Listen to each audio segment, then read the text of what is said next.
After making over 500 YouTube videos, working with over 300 people, speaking with thousands of people that have got a drinking problem, you might say I know a thing or two about how to help somebody not drink. Not saying that from a place of superiority, just from a place of experience. And today what I want to explain for you is what you must do after stopping drinking. If I could boil down everything that I teach people into one video, not necessarily about reframing alcohol, but more about what to do after stopping drinking. If I could put everything into one video, this would be that video. And what inspired me to make this was actually somebody that I'm working with reached out to me and was struggling with this exact issue. And after we spoke, he got off that call, he's like, I know exactly what I've got to do now. So that's what I want for you in this video. I want you to end this video with so much clarity on what you need to do next that it is going to make your journey just so much more enjoyable. Can't wait to share this with you. And just before we get into it, if you want my personal help stopping drinking, please click the link in the description and book a call. We can see if the Sober Clear program and applying first principles thinking could be a good match for you. We work with business owners and professionals and help them get control of their drinking without AA, therapy, willpower, rehab. So if you want more details, click the link in the description to book a call or just go over to soberclear.com. And now let's get into it. So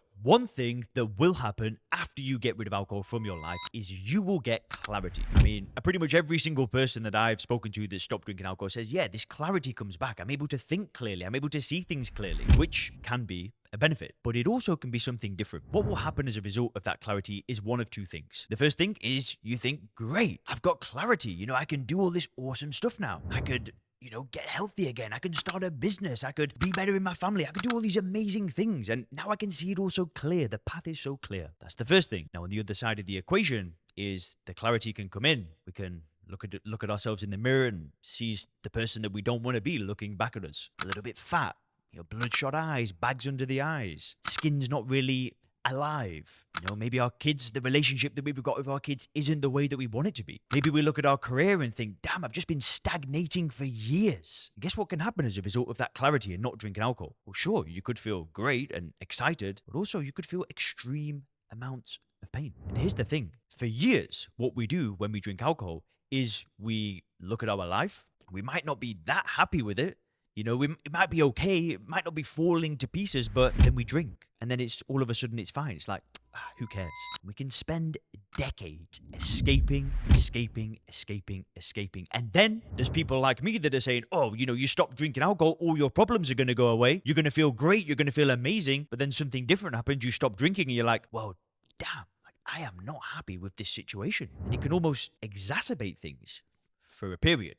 And we'll get into this. But now you're left with an important choice. What do you do from this point? Let's say you're in that group of people that aren't feeling great. What do you do? It's up to you, right? We can sit there, we can beat ourselves up, we can, make ourselves feel guilty, we can just feel sorry for ourselves. We can say, do you know what? F this, I'm drinking again. Who cares? I want to feel okay. I want to numb myself out again. Hey, listen, that's your choice. I can't make you do anything. This is just a video on the internet. Like, what are you expecting from me? It's all down to you at the end of the day, right? You could go and do that. But do you know what the other option is? The other option is to sit with the pain, is to accept the pain, is to accept that you're not where you want to be. But instead of starting to put the blame on other people and looking outside of yourself and thinking, oh, it's my parents' fault, and oh, my upbringing wasn't correct, and the marketplace isn't great for new jobs right now. Instead of putting the blame outside of yourself, you can do something profound. What you can do is you can put your hands up and you can take full responsibility for where you are in life right now. Because guess what? Everything in your life is exactly the way that you've designed it. That's what an old mentor taught me. He said, Leon, everything in your life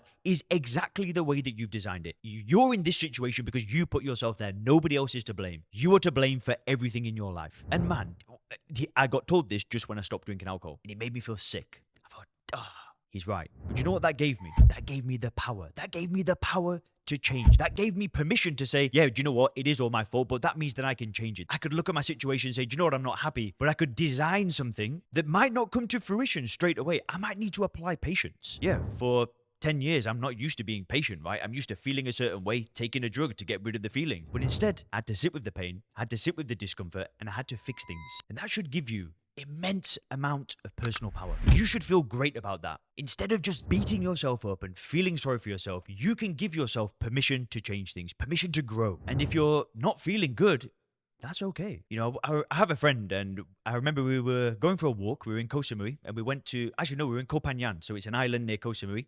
And we were walking down this beach, and we had this really good chat. And he was telling me that he did meditation every single day for like 2 years. He said, Leon, I did it every single day, and I didn't feel any different. So I stopped doing it. And he said to me, he said, I feel as though people don't want me to be angry. They want me to be calm. They want me to be relaxed. But guess what, Leon? I'm angry. And the reason why I'm telling you this is because if you look at your situation and you're not happy and you just kind of mellow yourself out and say, do you know what? It's not that bad. Who cares? Is that really going to help you change? It's okay to look at your situation and get angry. I was angry with myself. I was mad at myself. How could I be in my mid-20s, absolutely broke, just making a fool out of myself, getting nowhere in life? Yeah, do you know what? I'm not going to lie. I was angry with myself. And I'm a positive person. I like to spread a message of positivity and hope. But for that period, I was pissed. I was pissed off at myself. And that's okay. It's okay to get mad at yourself, provided that you give yourself permission to make those changes. Anyway, if you click the video on the screen now, you can have some awesome stop drinking motivation. Have a great day.